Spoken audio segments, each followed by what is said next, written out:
Hello student, welcome to my class. आज हम simplex method का टेबुलर सेटअप और उसमें होने वाली कैलकुलेशंस को डिस्कस करेंगे। सिंप्लेक्स मेथड हम तब यूज़ करते हैं जब आपके पास में ऐसी कोई लीनियर प्रोग्रामिंग प्रॉब्लम है जिसमें मोर देन 2 वेरिएबल्स इन्वॉल्व हों।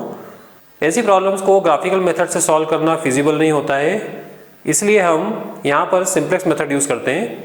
Simplex method is an algebraic method to solve any linear programming problem with any number of variables.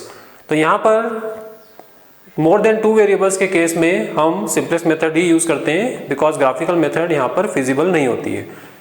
To understand the tabular setup of simplex method and the working of the simplex method we take an example, और उस example के through हम steps देखेंगे और calculations को भी समझेंगे कि किस तरह से सिंप्लेक्स टेबल का सेटअप होता है और उसमें कैलकुलेशंस होती है। इसके लिए हम एक एग्जाम्पल लेते हैं, minimization of z x1 minus 3x2 plus 3x3 under these constants. तो जितने भी कॉन्स्टेंट्स आपको दिए हो, कोई भी आपको लीनियर प्रोग्रामिंग दी हो मिनिमाइजेशन या मैक्सिमाइजेशन टाइप, जो फर्स्ट स्टेप है सिंप्लेक्स मेथड को यूज करने की वो है convert this problem into its standard form. Standard form में कन्वर्ट करने के लिए हम हमेशा किसी भी लीनियर प्रोग्रामिंग प्रॉब्लम को मैक्सिमाइजेशन टाइप स्टैंडर्ड फॉर्म में ही कन्वर्ट करते हैं, बिकॉज जो हमारी सिंप्लेक्स टेबल है उस सिंप्लेक्स टेबल की जो वर्किंग प्रोसीजर है वो मैक्सिमाइजेशन टाइप फंक्शन के लिए मोस्ट पॉपुलर है। आप मिनिमाइजेशन टाइप फंक्शन को डायरेक्ट भी आप सॉल्व कर सकते हो सिंप्लेक्स मेथड से।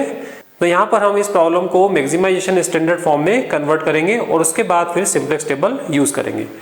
सो मैक्सिमाइजेशन स्टैंडर्ड फॉर्म में कन्वर्ट करने के लिए हम इस प्रॉब्लम को कुछ इस तरह से लिखते हैं। So the standard form of this problem is standard form of the LPP is। so standard form के लिए सबसे पहले ये मिनिमाइजेशन फंक्शन है, इसको हम लिखेंगे maximization type. So maximization of z star, एक नया फंक्शन लिया है objective function maximization of z star which is equal to minus of minimization of z। So minus sign लगा के ये जो ऑब्जेक्टिव फंक्शन होगा वो कुछ इस तरह से होगा 3x2 minus 3x3 subject to. अब इनको जो भी इनइक्वलिटीज दी है इनको इक्वलिटीज में कन्वर्ट करेंगे यूजिंग स्लैक और सरप्लस वेरिएबल्स एज रिक्वायर्ड।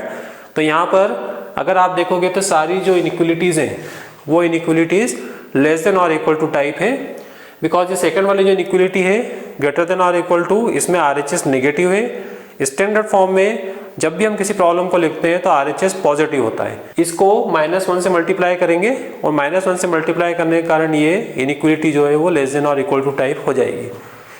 तो स्टैंडर्ड फॉर्म में जब हम लिखेंगे तो फर्स्ट वाली जो इनइक्वलिटी है उस इनइक्वलिटी को इक्वलिटी में कन्वर्ट करेंगे यूजिंग स्लैक वेरिएबल। यहाँ पर लेस देन और इक्वल टू टाइप इनइक्वलिटी है, इसलिए यहाँ पर स्लैक वेरिएबल लगेगा। सो फर्स्ट वाली जो इनइक्वलिटी है उसको अगर हमने कन्वर्ट किया यूजिंग स्लैक वेरिएबल S1 तो कुछ इस तरह से ही कन्वर्ट होगी 3x1 minus x2 plus 2x3 plus s1 plus 0s2 plus 0s3 equal to 7।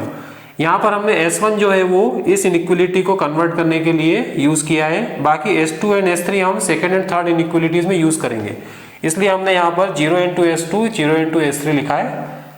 जब आप यहाँ पर कोई भी स्लैक सरप्लस वेरिएबल ऐड करोगे तो इमीडिएटली आप ऑब्जेक्टिव फंक्शन में 0 कोएफिशिएंट्स के साथ में उसको इंक्लूड कर दो। सेकंड वाली इनइक्वलिटी में सबसे पहले हम -1 से मल्टीप्लाई करेंगे और फिर हम उसको कन्वर्ट करेंगे इक्वलिटी में यूजिंग S2। सो -1 से मल्टीप्लाई किया तो ये हो गया -2x1 minus 4x2 plus 0x3, because यहाँ पर x3 प्रेजेंट नहीं है, प्लस 0s1 क्योंकि यहाँ s1 का रोल नहीं है, then s2 plus 0s3 equal to 12। Third वाली इनइक्वलिटी को कन्वर्ट करेंगे, इसमें स्लैक वेरिएबल s3 लगेगा, minus 4x1 3x2 plus 8x3 plus 0s1 plus 0s2 plus S3 equal to 10, where this x1, x2, x3, s1, s2, s3 greater than or equal to 0। यहाँ पर हम 0 into S2 and 0 into S3 भी लिखेंगे। यहाँ पर जो हम slack variable use किए हमने उनको ऑब्जेक्टिव फंक्शन में भी इंक्लूड करेंगे।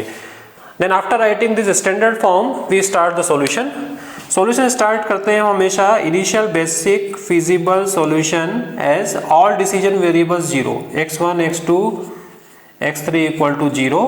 सो यहाँ पर x1 x2 x3 0 रखेंगे तो आपको मिलेगा S1 equal to 7, S2 equal to 12 and S3 equal to 10 and Z star की जो इनिशियल वैल्यू है वो है 0। सो ये इनिशियल बेसिक फिजिबल सॉल्यूशन है। इस इनिशियल बेसिक फिजिबल सॉल्यूशन के साथ हम अब सिंप्लेक्स टेबल बनाएंगे। तो सिंप्लेक्स टेबल बनाने के लिए हम सबसे पहले इस तरह का सेटअप लगाते हैं। सिंप्लेक्स टेबल का जो सेटअप है उनमें ये कॉलम्स एंड ये रोज आती है और ये एंट्रीज आती हैं। यहाँ पर जो टॉप रो है सीजे रो, ये सीजे रो होती है इन कोएफिशिएंट्स वाली रो। यहाँ पर जो कोएफिशिएंट्स आ रहे हैं उनको हम इस टॉप रो में लिखते हैं। सो x1 का कोएफिशिएंट है -1, देन x2 का कोएफिशिएंट है 3, x3 का कोएफिशिएंट है -3, S1 का कोएफिशिएंट है 0, S2 का भी 0 है, S3 का भी 0 है। तो ये जो लिखे हैं मैंने, ये इस ऑब्जेक्टिव फंक्शन में जो कोएफिशिएंट्स है x1 x2 x3 and slack surplus variables जो भी है उनके कोएफिशिएंट्स। देन यहाँ पर जो बेसिक वेरिएबल का कॉलम है, वहाँ बेसिक वेरिएबल के कॉलम से वो वेरिएबल्स आएंगे जो इनिशियली यहाँ पर नॉन जीरो हैं। डिसीजन वेरिएबल्स और दूसरे अगर कोई वेरिएबल्स हैं उनको हम जीरो लेते हैं, और यहाँ जो भी नॉन जीरो वैल्यूज आती है जिन वेरिएबल्स की, वो वेरिएबल यहाँ पर हम लिखते हैं। और इन वेरिएबल का जो ऑब्जेक्टिव फंक्शन में कोएफिशिएंट है वो हम इस कॉलम CB में लिखते हैं। सो S1 S2 S3 के कोएफिशिएंट्स ऑब्जेक्टिव फंक्शन में 0 0 0 है, इसलिए हम यहाँ पर 0 0 0 लिखेंगे coefficients of S1 S2 S3। और ये इटरेशन नंबर है, दैट मीन्स हम फर्स्ट इटरेशन या फर्स्ट स्टेप को एग्जीक्यूट कर रहे हैं, इसलिए यहाँ पर इटरेशन नंबर 1 आएगा। नाउ S1 वाली जो रो है, ये पूरी रो, ये फर्स्ट वाला कांस्टेंट जो हमने इक्वलिटी में कन्वर्ट किया है उनके कोएफिशिएंट्स होंगे। सो फर्स्ट वाली जो रो है वो बनेगी 3 -1 2 1 0 0 एंड B आपको है वो है 7। सो यहाँ पर B जो कॉलम है उसमें ये एंट्रीज आएंगी 7 12 एंड 10, और बाकी बीच के जो कॉलम्स हैं वो बनेंगे coefficients of these equalities. Then -2 -4 0 0 1 0 and 12। Then third row होगी -4 3 -4 3 8 0 0 1 एंड 10। सो ये सेटअप हो गया इनिशियल सिंप्लेक्स टेबल का। अब इस टेबल में हम क्या करते हैं, हम ये डिसाइड करेंगे कि कौन सा वेरिएबल, बेसिक वेरिएबल हमारे पास S1 S2 S3 है और non basic variable x1 x2 x3 है। सो सिंप्लेक्स टेबल में हम क्या करते हैं, बेसिक वेरिएबल्स जो भी हैं आपके, उनमें से कौन सा वेरिएबल रिमूव होगा, और नॉन बेसिक वेरिएबल्स जो है x1 x2 x3 जो हम इनिशियली 0 लेते हैं, कौन सा वेरिएबल यहाँ पर इंटर होगा, ये हम डिसाइड करते हैं कैलकुलेशन के बेसिस पर। सो नेक्स्ट जो स्टेप है वो नेक्स्ट स्टेप है यहाँ पर टू कैलकुलेट और to decide which variable should be in the basis and which variable should be outside the basis. So यहाँ पर हम सबसे पहले ZJ कैलकुलेट करते हैं, इसको स्टार बोलेंगे बिकॉज यहाँ स्टार लिया है हमने। सो ZJ स्टार कैलकुलेट करने के लिए हम क्या करेंगे, ये जो एंट्रीज है, ये वाला कॉलम, इस कॉलम को इन कॉलम से मल्टीप्लाई करेंगे और जो करस्पॉन्डिंग वैल्यूज है उनको ऐड करेंगे। सो 0 इंटू 3 0 0 इंटू -2 0 0 इंटू -4 0, इन सबको ऐड करेंगे। 0 into 3 plus 0 into -2 plus 0 into -4, so we will get 0। Then 0 into -1 plus 0 into -4 0 into 3 0, so we will get 0 everywhere. Initially आपको कुछ इस तरह से एंट्रीज मिलेंगी and you will get 0 here. So Z star equal to 0, ये जो है solution column है, इसको हम बोलते हैं सॉल्यूशन कॉलम। नेक्स्ट स्टेप में हम यहाँ पर net evaluation del J equal to CJ minus ZJ star, और ये कैलकुलेट करने के लिए हम इसमें से ये माइनस करेंगे। सो -1 -0 विच इज -1, 3 -0 3, -3 -0 -3, 0 0 0। सो ये जो रो आ रही है, इस रो में जो एंट्रीज है वो कुछ नेगेटिव एंट्रीज भी है, कुछ पॉजिटिव एंट्रीज भी हैं। सो मैक्सिमाइजेशन फंक्शन के लिए या मैक्सिमाइजेशन टाइप प्रॉब्लम के लिए अगर ये नेट इवैल्यूएशन सारे नेगेटिव या जीरो आते हैं तो इसका मतलब है कि जो करंट सॉल्यूशन है वो ऑप्टिमल है, इसके आगे वो ऑप्टिमाइज नहीं होगा। लेकिन यहाँ पर अगर हम देखें तो सारी एंट्रीज जीरो नहीं है और नेगेटिव नहीं है, यहाँ पर ये एंट्री जो है वो पॉजिटिव है। इसका मतलब यह है कि अगर z में हम x2 वेरिएबल में इंक्रीमेंट दें 1 यूनिट का तो हमको 3 यूनिट्स इंक्रीमेंट मिलता है। दैट मीन्स यहाँ पर एक ही वेरिएबल ऐसा है x2 जिसमें इंक्रीमेंट देने पर ऑब्जेक्टिव फंक्शन z की वैल्यू इंक्रीज होती है, z स्टार की वैल्यू इंक्रीज होती है। हम देखेंगे maximum positive. So maximum positive सिर्फ एक ही एंट्री है, वो है 3। अगर एक से ज़्यादा एंट्रीज मैक्सिमम पॉजिटिव होती है तो उसमें से जो भी मैक्सिमम है वो हम सिलेक्ट करते हैं। जैसे यहाँ पर 3 है, यहाँ पर मान लो 4 आ जाता पॉजिटिव तो हम इसको सिलेक्ट करते, अदरवाइज यहाँ पर 3 पॉजिटिव है इसलिए 3 को सिलेक्ट करेंगे। सो ये इस वाली रो में जो भी मैक्सिमम पॉजिटिव आ रही है अमॉन्ग ऑल द पॉजिटिव उसको हम सिलेक्ट करेंगे। तो यहाँ पर सिंगल पॉजिटिव है इसलिए इसी को सिलेक्ट करना पड़ेगा।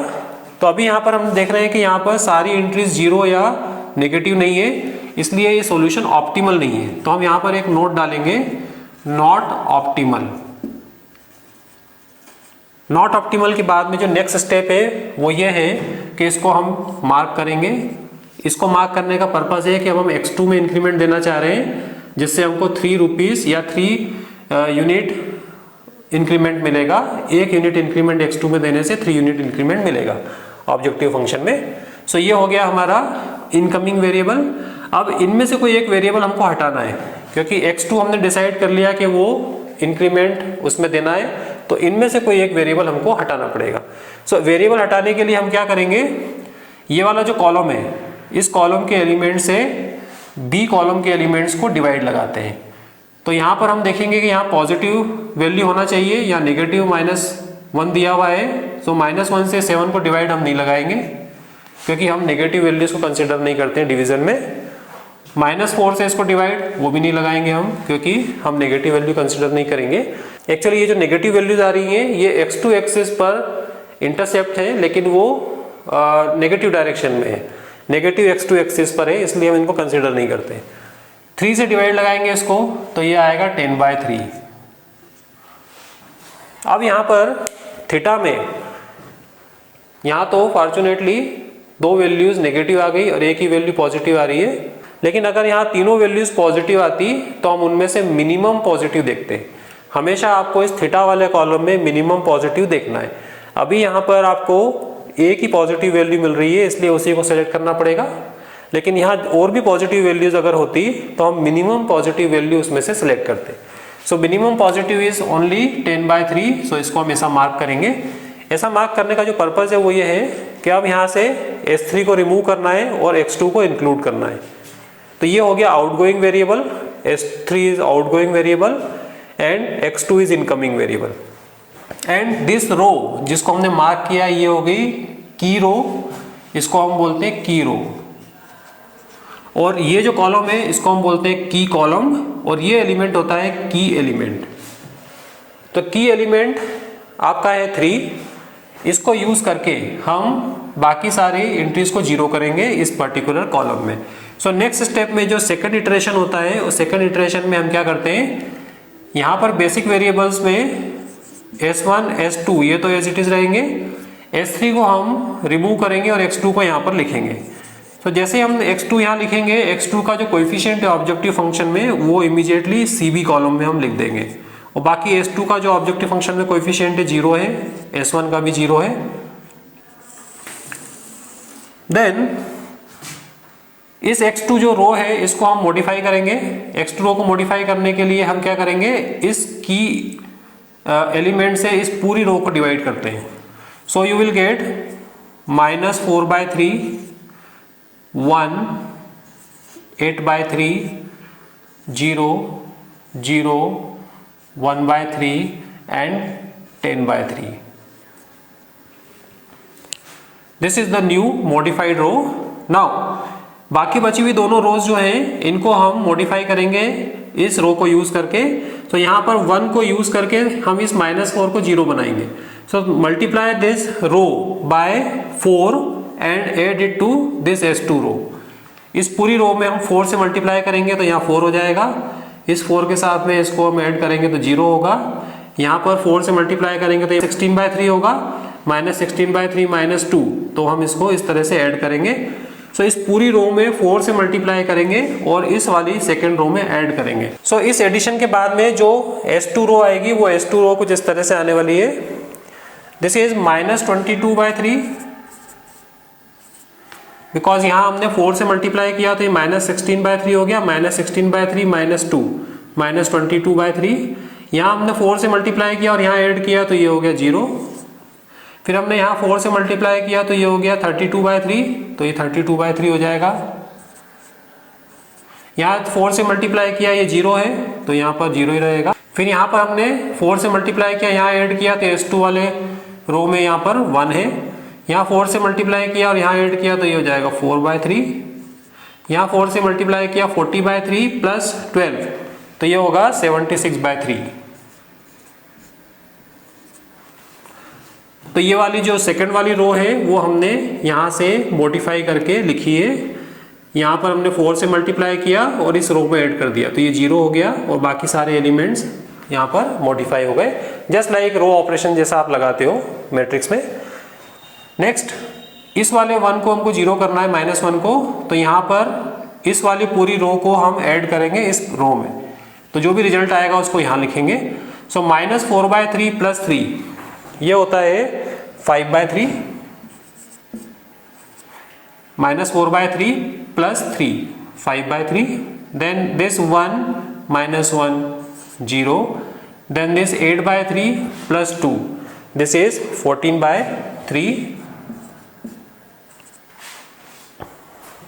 Then this 0 plus 1 1, this 0 0 and this 1/3 is here.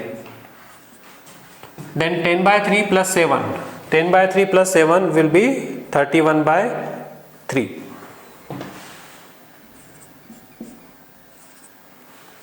ये न्यू सॉल्यूशन आ गया. अब न्यू सॉल्यूशन क्या है? S1 equal to 31/3, S2 equal to 76/3 and X2 equal to 10/3. Initial जो सॉल्यूशन था हमारा वो x1 x2 x3 0 था, इसलिए ऑब्जेक्टिव फंक्शन 0 आ गया था. यहाँ पर जो सॉल्यूशन है उसमें x2 इक्वल टू 10/3 हो गया है एंड x1 एंड x3 वो still they are 0. Now again ये जो नया सॉल्यूशन आया है उसमें यही स्टेप वापस से करना है. फिर से हम डिसाइड करेंगे कौन सा वेरिएबल आउटगोइंग है, कौन सा वेरिएबल इनकमिंग है. इसके लिए हम फिर से यहाँ पर ZJ स्टार कैलकुलेट करते हैं. सो ZJ स्टार कैलकुलेट करने के लिए आपको वही काम करना है. 0 into this plus 0 into this plus 3 into this, ये ऐड करेंगे. तो ऐड करने के बाद में ये आपको मिलेगा -4. फिर 0 इंटू दिस 0 इंटू दिस ये मिलेगा आपको 3. फिर 3 into this you will gate 8. 3 into this 0, 3 into this 0, this is 1 and this is 10. So here you can see Z star J is 10 at x2 equal to 10/3. वो यहाँ से भी आप verify कर सकते हो. x2 equal to 10/3 रखोगे तो यहाँ पर आपको 10 मिलेगा Z स्टार की वैल्यू जो यहाँ भी आपकी आ रही है. तो ये जो आ रहा है ये Z स्टार की वैल्यू होती है हमेशा, या ऑब्जेक्टिव फंक्शन की वैल्यूज होती है और ये सॉल्यूशन होता है. यहाँ पर x2 equal to 10/3, यहाँ पर S2 equal to 76/3 and S1 equal to 31/3 and x1 and x3 are still 0 because यहाँ पर जो वेरिएबल्स आ रहे हैं वो सॉल्यूशन वेरिएबल्स होते हैं और उनकी वैल्यूज यहाँ से हम रीड करते हैं. और ये जो वैल्यू है यहाँ पर जो वैल्यू आती है वो ऑब्जेक्टिव फंक्शन की वैल्यू होती है. नाउ इसके बाद में हम कैलकुलेट करेंगे net valuation which is Cj minus Zj. Cj minus Zj -1 minus of -4 which is 3. 3 minus 3 0, -3 -8 -11 0 0 and this is -1. Again यहाँ पर हम चेक करेंगे कि नेट इवैल्यूएशन जो है वो ऑल नेगेटिव और जीरो है कि नहीं। सो यहाँ पर हम देख रहे हैं कि यहाँ पर अगेन मैक्सिमम पॉजिटिव 3 है, बिकॉज दूसरी सारी एंट्रीज जीरो है या नेगेटिव है, यहाँ पर मैक्सिमम पॉजिटिव जो है वो 3 है। अगेन यहाँ पर अगर सारी वैल्यूज में से एक से ज़्यादा पॉजिटिव वैल्यूज होती तो हम उसमें देखते मैक्सिमम पॉजिटिव। फॉर्चुनेटली यहाँ पर एक ही वैल्यू ऐसी है जो पॉजिटिव है, इसलिए इसी को सिलेक्ट करना पड़ेगा। सो अभी यहाँ पर जो नया वेरिएबल है, जो इनकमिंग वेरिएबल हो सकता है वो x1 है, बिकॉज x1 में इंक्रीमेंट देते हैं तो हमको 3 यूनिट्स का इंक्रीमेंट मिलता है। दैट मीन्स अब x1 में हम इंक्रीमेंट देंगे तो जो भी मैक्सिमम पॉजिटिव वैल्यू यहाँ पर सिलेक्ट करेंगे उसके करस्पॉन्डिंग जो वेरिएबल है उसमें हम इंक्रीमेंट देंगे। सो थर्ड स्टेप में क्या होगा, थर्ड स्टेप में हम पहले तो इसको मार्क करेंगे, ये हो गया हमारा इनकमिंग। आउटगोइंग के लिए वही प्रोसेस है, यहाँ पर हम इस कॉलम के जो एलिमेंट्स हैं, इन तीनों एलिमेंट से इनको डिवाइड लगाएंगे। डिवाइड लगाने के बाद में जो भी मिनिमम पॉजिटिव आएगा यहाँ पर थीटा में, उसको हम लेंगे, उसको हम मार्क करेंगे। सो यहाँ पर अगर हम डिवाइड लगाते हैं तो again we see here we have 2 negative values, तो नेगेटिव वैल्यू से डिवाइड नहीं लगाना है उसको, तो यहाँ पर हम डिवाइड लगाएंगे तो आएगा 31/5 डैश डैश। नेगेटिव वैल्यू से हम डिवाइड नहीं लगा रहे बिकॉज यहाँ पर नेगेटिव वैल्यू शो कर रही है कि वो इंटरसेप्ट जो है वो x1 एक्सिस पर नेगेटिव डायरेक्शन में, तो नेगेटिव डायरेक्शन में इंटरसेप्ट हम कंसिडर नहीं करते। तो यहाँ पर जितनी पॉजिटिव वैल्यूज है उन्हीं से सिर्फ b के एलिमेंट्स को डिवाइड लगाना है। एक ही पॉजिटिव है इसलिए एक से डिवाइड लगाया हमने, बाकी दोनों नेगेटिव वैल्यूज हैं इसलिए यहाँ पर डिवाइड नहीं लगाएंगे। सो ये हो गया incoming variable x1, outgoing variable हो गया s1। सो नेक्स्ट स्टेप में हम क्या करेंगे, यहाँ पर लिखेंगे x1, इसको हम s2 एज इट इज रखेंगे और ये x2 भी एज इट इज रहेगा। x1 का जो कोएफिशिएंट है ऑब्जेक्टिव फंक्शन में वो है -1, तो यहाँ -1 लिखेंगे। s2 का कोएफिशिएंट ऑब्जेक्टिव फंक्शन में 0 ही है, x2 का कोएफिशिएंट ऑब्जेक्टिव फंक्शन में है 3, तो यहाँ पर हम 3 लिखेंगे। नाउ ये वाली जो रो है इसको मॉडिफाई करेंगे, ये हो गया की एलिमेंट, ये हो गई की रो, ये हो गया की कॉलम। तो की एलिमेंट से हम इस रो के एलिमेंट्स को डिवाइड लगाएंगे और यहाँ पर मॉडिफाइड रो लिखेंगे। सो ये आएगा आपके पास में 1 0 14/5, देन 3/5 0 3/5 0 1/5 एंड 31/5। ये हो गई मॉडिफाइड रो जिसमें हमने की एलिमेंट से इस रो के सारे एलिमेंट्स को डिवाइड लगाया। यहाँ नहीं लगाना है, सिर्फ इस रो के एलिमेंट्स को लगाना है। अब इस 1 को यूज करके इस 22/3 को 0 करना है, -22/3 को, एंड दिस -4/3 को 0 करना है। सो इस 1 में हम मल्टीप्लाई करें 22/3 का और यहाँ ऐड कर दें तो ये हो जाएगा 0। So multiply this row only these elements by 22/3 and add it to this second row, तो आपको ये एलिमेंट 0 मिलेगा। सो ये 0 हो गया, ये ऑलरेडी 0 है। देन नेक्स्ट आएगा 156/5, 156/5, यहाँ हमने 22/3 से मल्टीप्लाई किया है और इसमें ऐड कर दिया। देन 22/5,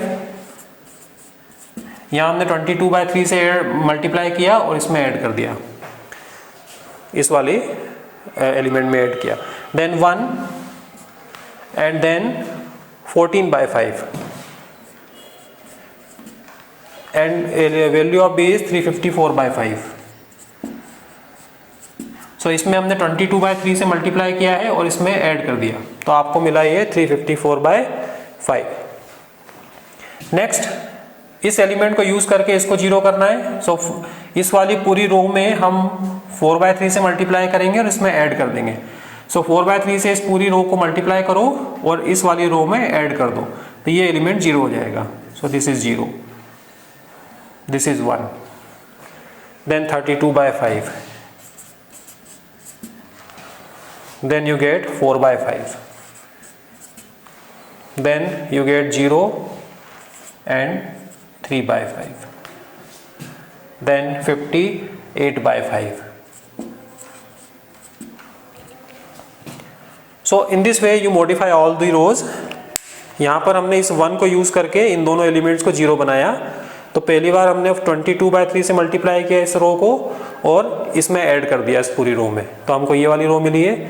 देन 4/3, इसको 0 करना है तो इस पूरी रो में हम 4/3 से मल्टीप्लाई करेंगे और इस पूरी रो को फिर यहाँ ऐड कर देंगे, तो हमको ये थर्ड वाली रो भी मॉडिफाई होके मिलेगी। अगेन हम यहाँ पर देखेंगे कि ये सॉल्यूशन ऑप्टिमल है या नहीं। तो यहाँ पर पहले ये सॉल्यूशन ऑप्टिमल नहीं था तो हमने यहाँ नोट डाल दिया था जो यहाँ पर हमको डालना चाहिए था। So not optimal because of fact कि यहाँ पर इस पूरी रो में सारी एंट्रीज नेगेटिव या जीरो नहीं है। जब तक इस पूरी रो में डेल जे वाली रो में नेगेटिव एंट्रीज नहीं आएंगी सारी या जीरो नहीं आएंगी, ये सॉल्यूशन ऑप्टिमल नहीं होगा, हमको इसको मॉडिफाई करना पड़ेगा। अब फिर से हम चेक करते हैं कि ये सॉल्यूशन ऑप्टिमल है या नहीं। अब जो सॉल्यूशन आ रहा है वो है x1 equal to 31/5, x2 equal to 58/5। तो इसके करस्पॉन्डिंग z की क्या वैल्यू है वो यहाँ पर हम कैलकुलेट करते हैं। सो नेक्स्ट वाली जो स्टेप है उसमें हम z स्टार या zj स्टार कैलकुलेट करेंगे। सो zj स्टार हम कैलकुलेट जब करेंगे तो यहाँ पर ये -1 × 1 0 0 देन तो यहाँ पर आएगा -1 into this 0 × 0 3 × 0। Similarly -1 × 0 0 × 0 this is 3। Now when we multiply this -1 with this -14/5, let's calculate it, -14/5, and when you multiply this 96/5, so you get here 82/5. So this is 82/5. Then if you multiply this -1 here you get -3/5, and 3 here you get 12/5. So this is equal to 9/5, and here it is 0 and -1/5 plus 9/5, so you get 8/5 here, and here 31/5 minus 31/5, when you multiply this -1 with this -31/5, and here 3 into 58 which is 174/5, 174/5. So this is equal to 143/5. You can verify this. This is 143/5. So this is how you get Z star J. Now you evaluate the net valuation.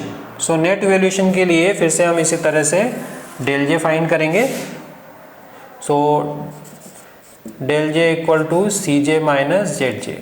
Here you can see solution is 143/5 at x1 equal to 31/5. So x1 equal to 31/5 यहाँ रखेंगे हम, x2 equal to 58/5 वो यहाँ पर रखेंगे हम, calculate करेंगे तो Z स्टार की जो वैल्यू 143/5 वो आएगी maximum of Z star. Now again this -1 minus of -1 0, this 3 -3 0, this -3 minus 82/5, so -3 minus 82/5, that will give 97/5, minus 97/5. Then this 0 minus this minus 9/5, this 0 minus 0, this 0 minus 8/5 minus 8/5. Now you can see here all the entries in this del Z row are either 0 और negative. सो अब आपका जो solution है वो optimal हो गया है. यहाँ पर सारी एंट्रीज जो हैं इस वाली रो में या तो नेगेटिव है या 0 है. अगर यहाँ पर कोई एक एंट्री या एक से ज़्यादा एंट्री पॉजिटिव होती तो फिर से हमको ये प्रोसेस करना होती, लेकिन अभी हमारा जो सॉल्यूशन है वो ऑप्टिमल है. यहाँ पर ऑप्टिमल नहीं था बिकॉज यहाँ पर इस रो में पॉजिटिव एंट्री आई थी, इस वाले में भी पॉजिटिव थी. ठीक है, ये पॉजिटिव सेम होना जरूरी नहीं है, कुछ भी हो सकती है. यहाँ पर एक से ज़्यादा पॉजिटिव एंट्रीज हो सकती है, उनमें से मैक्सिमम पॉजिटिव देखना है. यहाँ भी मैक्सिमम पॉजिटिव देखना है.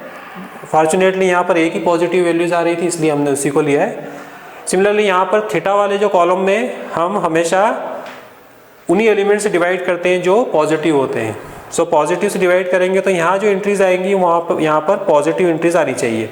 इन पॉजिटिव एंट्रीज में से आपको हमेशा मिनिमम पॉजिटिव देखना है। अभी यहाँ भी एक ही पॉजिटिव मिल रही थी, यहाँ भी एक ही पॉजिटिव मिल रही थी, तो यहाँ पर पॉजिटिव वैल्यूज एक ही है, इसलिए हमने वही वैल्यूज को सिलेक्ट किया है मिनिमम पॉजिटिव में। अदरवाइज यहाँ पर जितनी भी पॉजिटिव वैल्यूज आती हैं उनमें से मिनिमम पॉजिटिव वैल्यू आपको देखना है।